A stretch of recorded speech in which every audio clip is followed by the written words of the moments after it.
नागपुरात सकाळ समूहाच्या नागपूर आवृत्तीने कॉफी टेबल बुकचं प्रकाशन केलंय। सकाळ गौरवगाथाच्या उपक्रमाच्या माध्यमातून विविध क्षेत्रातील मान्यवरांचा सन्मान करण्यात आला। प्रसिद्ध मराठी अभिनेत्री स्पृहा जोशीच्या हस्ते या मान्यवरांना गौरवण्यात आलंय।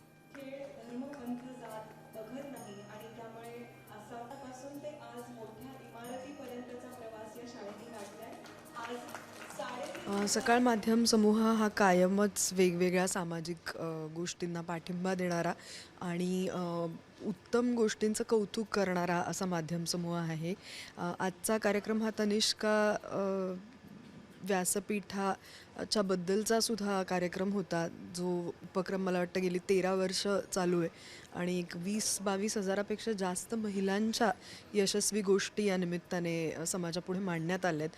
त्यामुळे माझ्या मनापासून या उपक्रमालाही शुभेच्छा आणि महिलांना आवाहन, कारण मला वाटतं आता सदस्य नोंदणी चालू आहे महाराष्ट्रभरात, तर जास्तीत जास्त महिलांनी या उपक्रमात सहभागी व्हावं अशी त्यांना विनंती।